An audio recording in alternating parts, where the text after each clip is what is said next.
Miss again. Gunnery Sergeant Mason Ridge's voice cracked across the sniper range like a whip, sharp with frustration and edged by the kind of anger that only came after failure repeated itself too many times. The steel silhouette nearly 1,800 yards downrange stood untouched beneath the wavering Nevada heat, a lonely gray shape dancing inside layers of shimmering mirage. Around the firing line, 12 Marine snipers shifted uncomfortably behind rifles worth more than most civilian pickup trucks, their scopes gleaming beneath the white desert sun, while expensive ballistic computers blinked useless numbers across digital screens. Wind flags snapped in conflicting directions along the valley floor. Dust devils twisted between distant rocks. Nothing about the range felt stable. Nothing about it felt predictable. Another shot cracked through the dry air. A long silence followed. Then the spotter sighed heavily. Mist left again. Ridge tore off his headset and slammed it onto the shooting bench hard enough to rattle loose brass across the concrete. Impossible, he muttered. Sweat darkened the collar of his combat shirt despite the morning chill that still lingered in the desert shadows. The solver says the hold is perfect. Nobody answered him. Nobody wanted to. Visiting officers sat beneath shaded observation tents farther up the ridge, waiting for a demonstration that had already gone 40 minutes past schedule. The pressure hung over the firing line like incoming weather. Young Marines adjusted turrets. Spotters recalculated wind calls. Tablets refreshed atmospheric data every few seconds. Yet the target remained untouched. Quietly, almost invisibly, an old man pushed a wide maintenance broom along the gravel path behind the range. He wore faded denim jeans, dusty work boots, and a sun-bleached olive jacket that looked older than half the Marines present. His white hair stirred softly beneath the dry valley wind while his pale blue eyes remained fixed not on the shooters, but on the canyon itself. He watched the rocks, the heat shimmer, the moving dust, like he was listening to something nobody else could hear. Ridge noticed him only when the old man stopped sweeping. Your left valley wind is lying to you, the old man said calmly. The firing line went still. A few Marines exchanged confused looks. One of the younger snipers let out a laugh under his breath. Ridge slowly turned toward him, disbelief hardening across his face. Excuse me. The old man rested both hands on the broom handle. His expression never changed. You're reading surface movement near the target, he said quietly. But halfway downrange, the ravine's pushing against it. Bullets drifting twice before it gets there. One of the spotters frowned toward the canyon. Another checked his tablet again. Ridge gave a short, sarcastic chuckle. Right, he said. And let me guess. You figured that out with the broom? A few Marines laughed louder this time. The old man simply nodded once toward the range flags. Third flag from the ridge line, he said. It snaps late every 7 seconds. Means the crosswind below the rocks is changing direction after the thermal rise. The laughter faded. Not completely, but enough. Ridge folded his arms across his chest, towering over the old groundskeeper with visible irritation. This isn't deer hunting, old-timer, he said. These Marines are trained snipers. The old man looked back toward the distant steel target. Heat waves rolled across the valley floor like water. Somewhere overhead, the low distant hum of helicopters drifted across the mountains. I know, he replied softly. That's why they keep missing. The desert range fell into an uneasy silence after the old man spoke. Not the comfortable silence of disciplined Marines waiting for orders, but the strained kind that settled over people when confidence started to crack. Gunnery Sergeant Mason Ridge stared at the groundskeeper for another long second before shaking his head with a humorless grin. Unbelievable, he muttered. We have a live fire evaluation in front of battalion command, and now I am getting wind lessons from the janitor. A few of the younger Marines laughed again, louder this time, eager to pull the mood back towards something familiar. One of them, Corporal Nate Holloway, leaned against his rifle case with a smirk. Maybe he fought at Gettysburg too. More chuckles rolled down the firing line. The old man ignored them completely. He stepped slowly toward the edge of the concrete pad, eyes fixed on the valley stretching beneath the cliffs. Heat shimmer twisted across the desert floor in transparent waves. Far out near the 1,000-yard marker, a patch of dry brush bent one direction while the nearest range flag pulled another. It looked wrong once someone noticed it.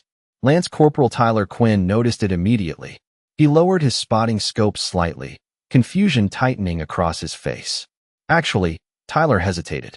Ridge shot him a warning glance. Actually what? Tyler adjusted the focus ring carefully. The mirage near the lower rocks is drifting opposite from the target line. Ridge folded his arms harder across his chest. The kestrel already compensated for that. Yes, Gunny. Tyler answered carefully. But the thermal rise changed after the sun cleared the ridge.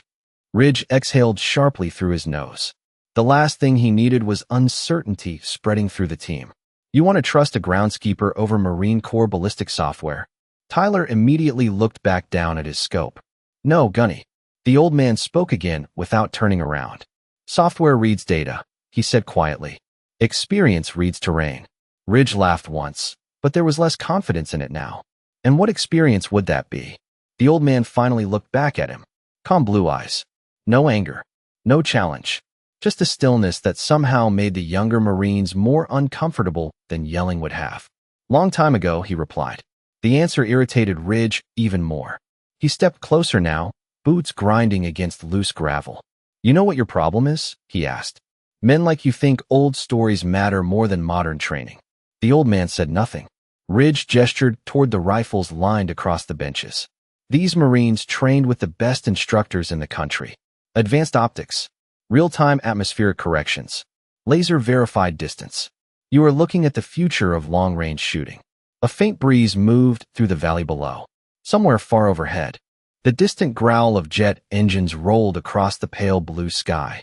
The old man listened to the wind instead of the speech. Future still misses, he said softly.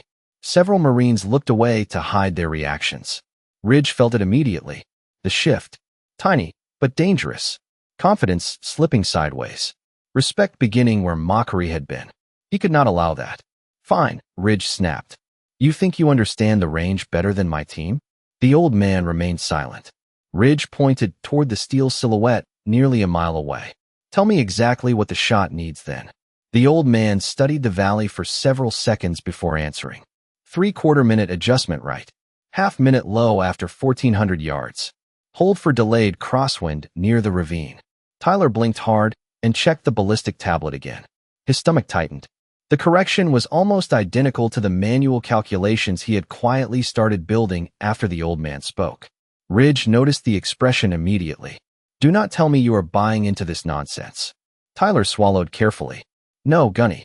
But he did not sound convincing anymore. The tension along the firing line thickened beneath the rising desert heat. Nobody laughed anymore. Marines shifted beside their rifles, pretending to recheck data already verified 3 times while their eyes drifted back toward the old groundskeeper standing near the edge of the range. Gunnery Sergeant Mason Ridge could feel control slipping inch by inch, and it irritated him more than the missed shots ever had. He pointed toward the distant steel silhouette with a sharp motion. Fine, he said. Since you seem to know so much, explain why 12 trained snipers with perfect ballistic data cannot land one clean hit. The old man looked out across the valley again. Wind tugged softly at the sleeves of his faded olive jacket. Because your numbers are fighting the terrain, he answered. Ridge scoffed loudly. That does not even make sense. The old man slowly walked closer to the nearest spotting scope. His boots crunched lightly over gravel baked white beneath the Nevada sun. He stopped beside Tyler Quinn without asking permission and looked through the glass for only a moment. You are watching the target, he said quietly. You should be watching the air between you and it. Tyler swallowed hard. Up close, the old man did not smell like cleaning chemicals or machine oil the way most range workers did. He smelled faintly of old leather, desert dust, and something older that Tyler could not place. Like worn canvas left too long in rain. See the shimmer above the rocks at 1,100 yards? The old man asked. Tyler adjusted focus carefully. The mirage twisted sideways in uneven ribbons. Yes, sir. The word slipped out before Tyler realized he said it. Ridge noticed immediately. His jaw tightened. You do not call civilians sir on my range, Corporal. Tyler straightened instinctively. No, Gunny. But his eyes stayed on the scope. The old man continued calmly. Heat is climbing off the dark stone faster than the valley floor.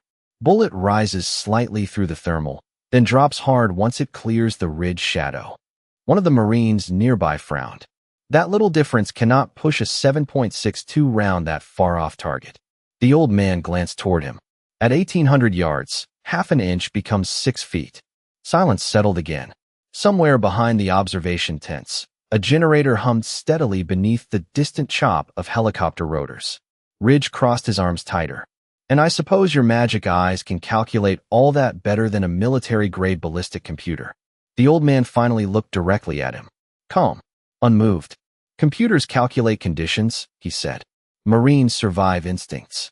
Ridge opened his mouth to answer, but another crack echoed across the range as one of the shooters fired again. Every eye followed the invisible round toward the steel silhouette. The impact kicked dust nearly 4 feet right at the target. A frustrated curse broke from the firing mat. Ridge ripped the headset from his ears again. Unbelievable. The old man nodded slightly, almost to himself. Shooter corrected for the target wind instead of the canyon drift. Tyler slowly lowered the spotting scope. His pulse had started climbing without him. Understanding why. The old man had called the miss before the bullet even landed. Ridge noticed Tyler staring now. You got something to say, Corporal? Tyler hesitated carefully. No, Gunny. Ridge stepped closer to the old groundskeeper until only a few feet separated them. You know what I think? He asked coldly. I think you spent 20 years telling stories to tourists, and now you want attention. The old man remained completely still. No reaction. No anger. The same unnerving silence. Ridge smirked faintly, sensing an audience again. Let me guess. You were some legendary sniper back in Vietnam too. A faint breeze crossed the firing line. The old man looked toward the mountains far beyond the target area, his pale blue eyes suddenly distant in a way Tyler could not explain. Something like that, he said softly. Then, without another word, he reached down beside the bench and lifted a long, weathered rifle case wrapped in faded green canvas. The faded rifle case looked completely out of place among the modern precision weapons spread across the firing line. Carbon fiber chassis systems rested beside military-grade optics worth thousands of dollars, sleek black rifles covered in rails, sensors, and digital attachments designed by engineers who trusted mathematics more than instinct. The old canvas case in Elias Mercer's hands looked like something forgotten in an attic decades ago. Dust clung to the worn seams. The leather straps were cracked from age and sun. One of the younger Marines let out a quiet laugh. No way. Corporal Nate Holloway muttered. Please tell me that thing is not actually a rifle. Several others smirked openly now. The tension from earlier had shifted into amusement again. Gunnery Sergeant Mason Ridge folded his arms, clearly satisfied to regain control of the atmosphere. What do you have in there? He asked sarcastically. A musket. Elias said nothing. He lowered the case carefully onto the concrete bench with the slow, deliberate movements of someone handling something heavier than steel. Tyler Quinn watched closely now. Every movement felt precise, respectful, almost ceremonial. Elias unfastened the weathered leather straps one at a time. The dry desert wind whispered across the firing range while helicopters thumped somewhere far beyond the mountains. Nobody spoke. The old man folded the canvas back slowly. A rifle rested inside wrapped in faded green cloth darkened by age and oil. Wood. Steel. Walnut stock worn smooth from decades of use. The contrast against the modern sniper systems nearby felt almost unreal. One Marine actually blinked in confusion. That cannot be serious. Elias lifted the rifle carefully into the sunlight. The wood carried scratches and dents gathered over a lifetime. Dark oil stains soaked deep into the grain near the receiver. A faded strip of old Marine tape still clung near the stock, brittle around the edges. Mounted above the receiver sat an old scope with worn adjustment turrets polished smooth by years of handling. It looked ancient, heavy, alive. Ridge stared for half a second before laughing openly. An M40, he said. You dragged a Vietnam-era relic onto my range. A few Marines shook their heads in disbelief. That thing belongs in a museum. Holloway leaned closer, grinning. Bet the barrel cannot even hold accuracy anymore. Elias ignored them completely. He ran one weathered hand slowly along the walnut stock as though reacquainting himself with an old friend. Tyler noticed the deep gouge near the bolt assembly immediately. It cut jagged through the wood almost 4 inches long, dark around the edges like it had absorbed years of oil and sweat. Holloway pointed at it with a smirk. What happened there? He asked. Somebody drop it off a truck in 1970? More laughter rolled across the line. Ridge stepped beside the bench, and shook his head. "You know what this reminds me of?" he asked the Marines loudly. "Every old-timer who walks onto a base talking about how things were tougher back in the day." A few chuckles answered him immediately. Ridge gestured toward the rifle. No advanced optic stabilization. No ballistic interface. No laser correction. Hell, that scope probably fogs if somebody breathes too hard near it. Elias remained silent. Calm blue eyes fixed on the distant valley beyond the target line. Tyler could not explain why, but the old man's silence no longer felt passive. It felt heavy, like the mountains themselves. Holloway leaned closer toward the rifle again. "Can I at least see the antique up close?" Before anyone answered, he reached out casually and brushed his fingers against the deep gouge carved into the walnut stock. The instant his skin touched the scarred wood, Elias froze. Not dramatically, not visibly to most of the Marines. But Tyler saw it. A tiny shift in the old man's eyes, like something far away had suddenly returned. The laughter along the firing line faded slowly after Holloway touched the scarred gouge in the walnut stock. Elias Mercer did not pull the rifle away. He did not raise his voice. But something in the old man's expression changed so subtly that Tyler Quinn felt it before he fully understood it. The desert range disappeared from Elias's eyes for a moment. The bright Nevada sunlight faded beneath shadows older than everyone standing there. Heat shimmer became jungle humidity. Dry wind became warm rain drifting through triple canopy leaves. The distant hum of helicopters rolling across the mountains turned into the deep rhythmic thunder of rotor blades cutting low through storm clouds. Elias was no longer an old groundskeeper standing beside a firing line. He was 19 years old again, lying motionless beneath soaked jungle brush while rainwater dripped from the brim of his boonie hat and slid cold down the back of his neck. Mud clung to his sleeves. The rifle in his hands was the same M40 now resting beneath Holloway's fingers, except the walnut stock was darker than, newer, still carrying the sharp scent of linseed oil and fresh earth. Somewhere beyond the trees, muffled voices moved through the rain. Friendly Marines. Young voices. Nervous voices. Waiting for a shot that had to land. Elias remembered the impossible stillness before the trigger pull. Not silence. Never silence. The jungle always breathed. Water falling from leaves. Insects humming beneath the wet heat. Wind slipping through branches high above the canopy. Every sound mattered. Every movement carried meaning. He remembered watching the rain itself to judge wind drift, because the jungle offered no flags and no clean lines. Only instinct. Only patience. A hand touched his shoulder through the darkness. Young Sergeant Nolan Pierce crouched beside him, face streaked with mud and exhaustion. "You missed this," Nolan whispered. "We do not make it back before sunrise."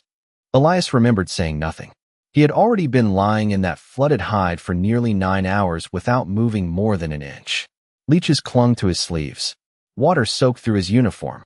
His heartbeat had slowed until it barely felt human anymore. Through the scope, nearly a mile away across broken jungle terrain, one narrow opening appeared between the trees for less than 2 seconds every few minutes when the wind shifted the hanging vines. One shot. One chance. That was all the jungle gave anybody. Then came the sharp cracking sound overhead. Not gunfire. Branches snapping beneath rotor wash. A Marine helicopter pushing low through storm clouds somewhere beyond the valley. Elias remembered adjusting half a breath lower against the stock. Then the world exploded sideways.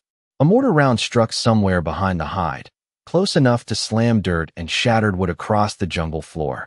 The impact threw Elias hard against a fallen tree. The rifle twisted in his grip.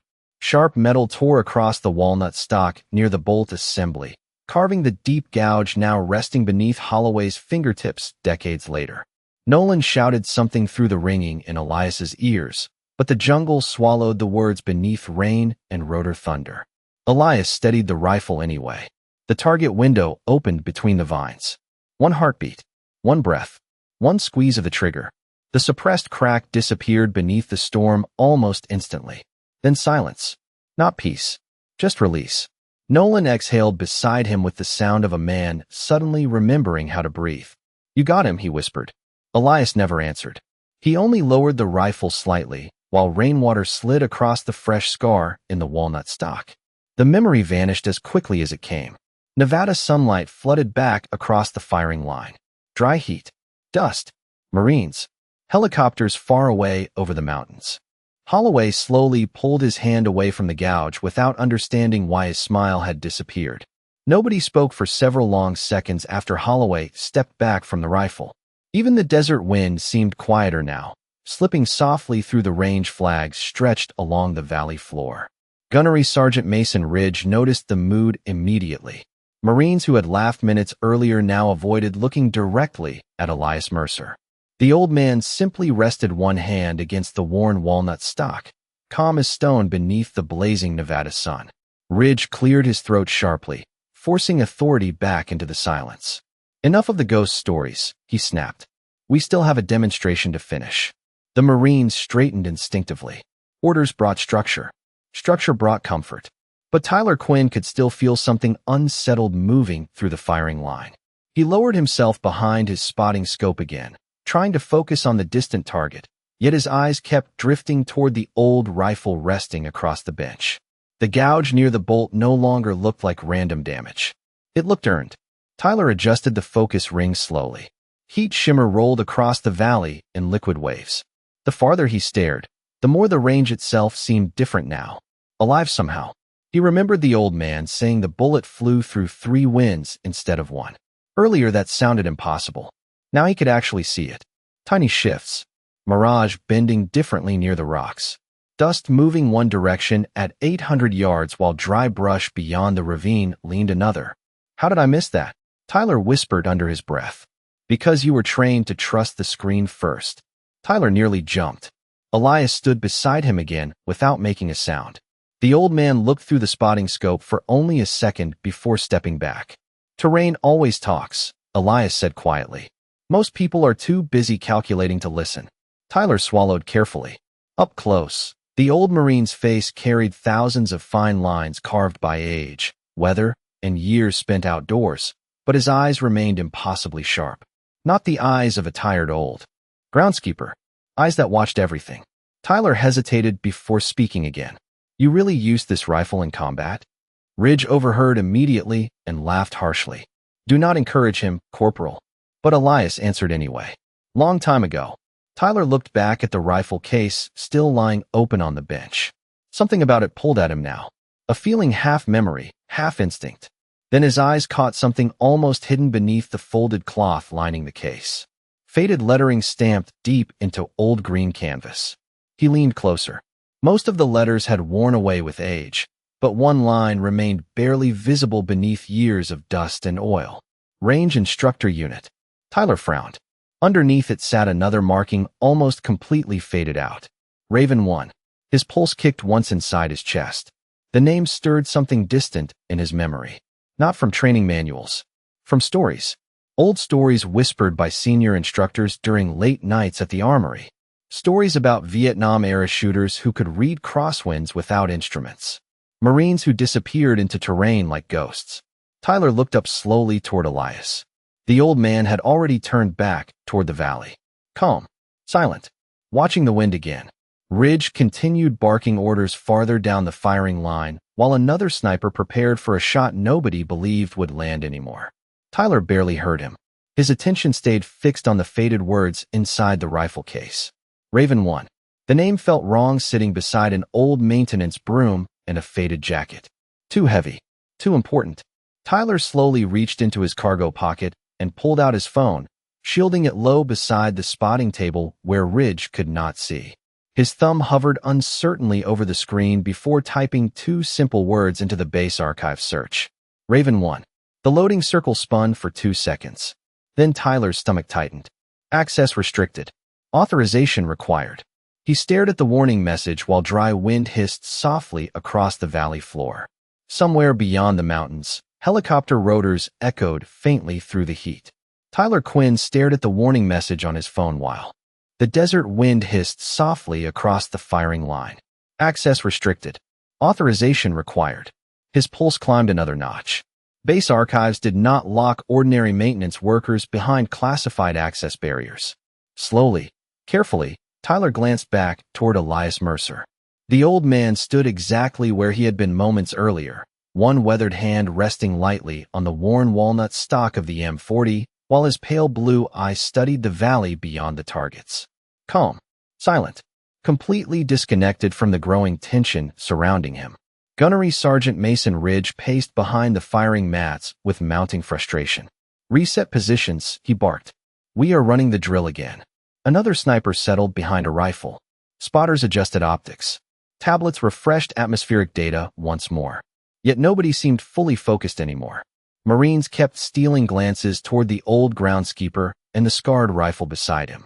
Tyler lowered his phone below the spotting table again and typed quickly into another secure directory he rarely used outside official range scheduling. Raven 1 USMC. This time the loading screen lasted longer. Then the phone vibrated once in his hand. Record found. His stomach tightened immediately. The first thing that appeared was not a personnel file. It was a warning banner. Archived combat designation. Access monitored. Tyler swallowed hard and opened the record anyway. Most of the information remained blacked out beneath layers of restricted clearance notices, but one line remained visible near the top. Long-range instructor program. Vietnam Theater. Call sign, Raven 1. Status, deceased. Tyler blinked. Deceased. He looked up toward Elias again. The old man stood less than 20 yards away beneath the blazing desert sun, very much alive. Tyler felt cold despite the heat pressing down across the valley. Another shot cracked across the range. Dust kicked low beneath the target again. Missed. Ridge swore under his breath, while one of the visiting officers near the observation tent checked his watch impatiently. Tyler barely heard any of it now. He scrolled farther down the archive page. Most sections remained sealed, but scattered references slipped through the blackout lines. Unsanctioned training operations. Extreme distance engagement specialist.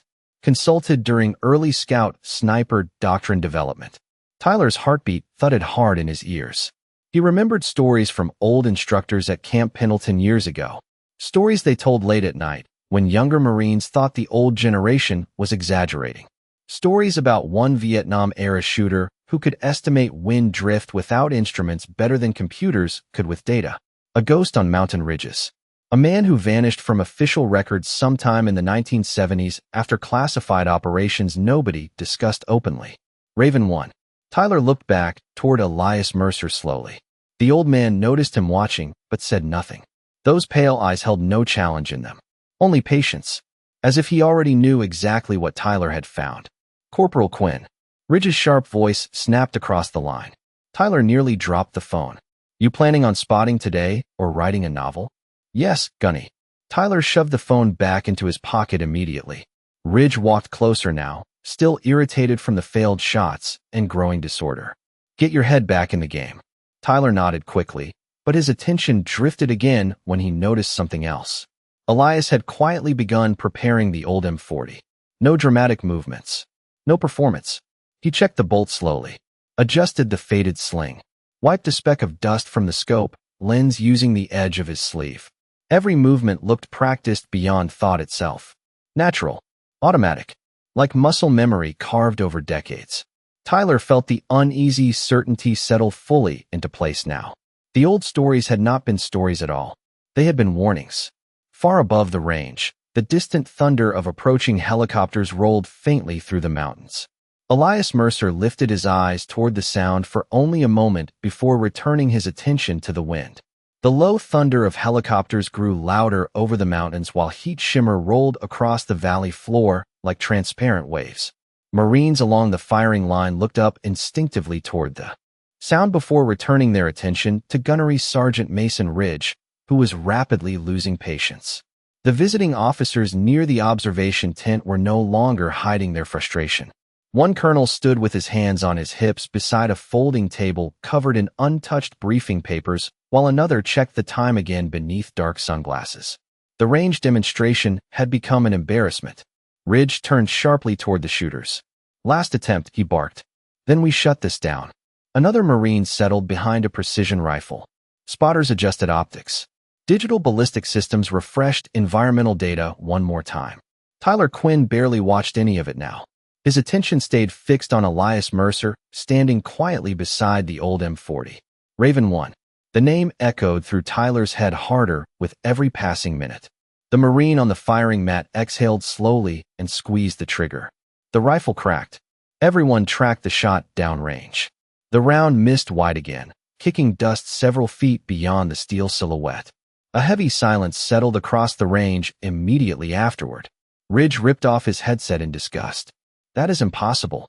Elias looked toward the valley calmly. No, he said softly. It is predictable. Ridge spun toward him instantly. You know what, he snapped. Fine. He pointed toward the target nearly 1,800 yards away.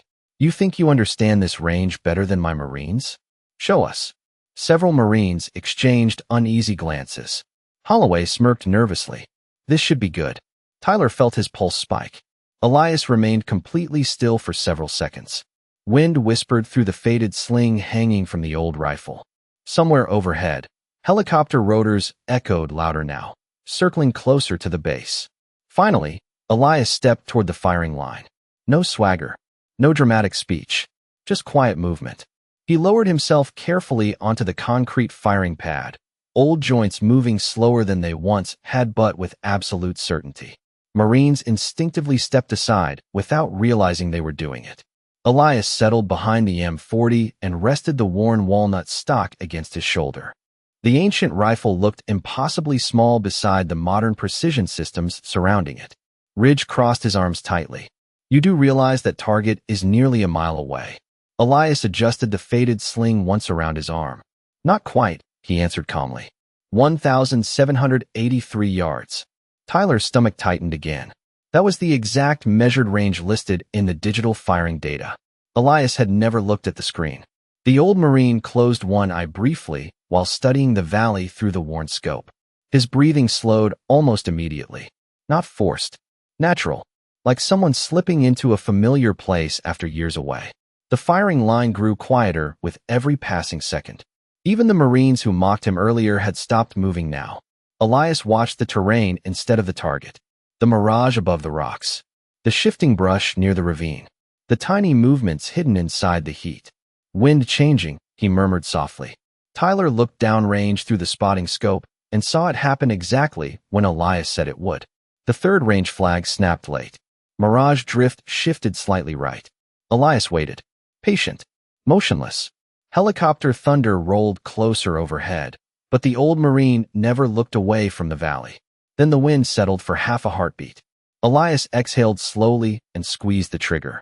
The M40 cracked sharply across the desert range. No advanced muzzle brake. No electronic recoil system. Just wood. Steel. Experience. The sound echoed against the distant mountains before silence swallowed everything again. Nobody moved. Nobody breathed. Nearly 2 seconds later, the steel silhouette 1,800 yards away rang with a sharp metallic clang that rolled back across the valley like a church bell. Dead center. The metallic ring from the distant target echoed across the valley long after the shot landed. Nobody on the firing line moved. Marines stood frozen beneath the blazing desert sun, staring through scopes and spotting optics as if their eyes refused to accept what they had just witnessed. 1,800 yards. One shot. Dead center. Tyler Quinn slowly lowered the spotting scope, his heartbeat hammering in his chest. The digital ballistic screens still displayed calculations that claimed the shot should have drifted wide left. But the steel silhouette downrange swayed gently beneath the impact, proof hanging in plain sight for everyone to see. Gunnery Sergeant Mason Ridge said nothing at first. His jaw tightened hard enough to show through the muscles in his face, while the old Marine calmly worked the bolt on the M40 with smooth, practiced motion. No celebration. No pride. Elias Mercer simply stared through the scope another second, as if confirming the valley had finally settled back into silence. Then he lowered the rifle. Holloway blinked repeatedly beside the firing line. No way, he whispered under his breath. Another Marine removed his headset slowly, eyes still fixed downrange. The laughter from earlier felt impossibly far away now. High above the range, the thunder of helicopters suddenly grew louder. Marines turned instinctively toward the sky as 2 dark military helicopters swept low over the ridge line and descended toward the observation area beside the range. Dust spiraled across the concrete firing pads beneath the rotor wash. Visiting officers straightened immediately. One colonel grabbed his cover and hurried toward the landing zone with visible urgency. Ridge frowned deeply. What now? Tyler already knew. The helicopters settled onto the desert ground with a roar of engines and swirling dust. Doors opened before the rotors fully slowed. Several Marines in command uniforms stepped out first, followed by a tall gray-haired general moving with sharp controlled purpose despite the heat and blowing sand. Major General Daniel Whitaker. Conversations across the range died instantly. Every Marine snapped upright. Ridge straightened automatically and moved forward. General on deck. The firing line locked to attention, but General Whitaker barely acknowledged any of them. His eyes swept across the range once before stopping completely on Elias Mercer, standing quietly beside the old M40. For the briefest moment, the general simply stared. Then something changed in his expression. Not surprise. Recognition. Deep and immediate. He walked forward slowly through the dust while the entire range remained silent enough to hear the helicopter rotors ticking as they cooled. Elias rested one hand lightly against the rifle case. Calm as ever. General Whitaker stopped only a few feet away from him. The old Marine looked smaller now beneath the bright desert sun and towering helicopters behind him. Yet somehow every person on the range understood exactly who carried the greater weight. The general removed his gloves slowly. Then, without hesitation, he raised one hand in a sharp formal salute. "Raven 1, he said quietly. The words hit the firing line harder than any shouted command. Several older officers near the observation tent visibly stiffened.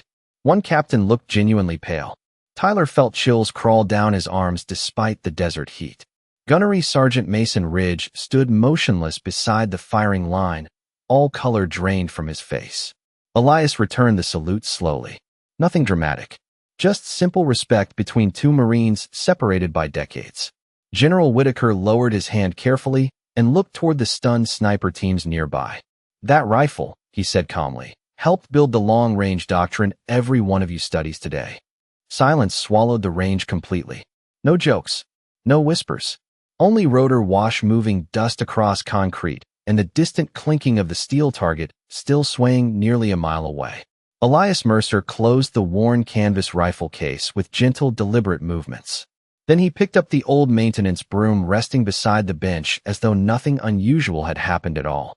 Without another word, he turned and walked slowly toward the edge of the range while Marines stepped aside instinctively to clear his path. Nobody tried to stop him. Nobody dared speak. They simply watched the old Marine disappear into the shimmering desert heat while the sound of helicopter rotors faded into the mountains beyond.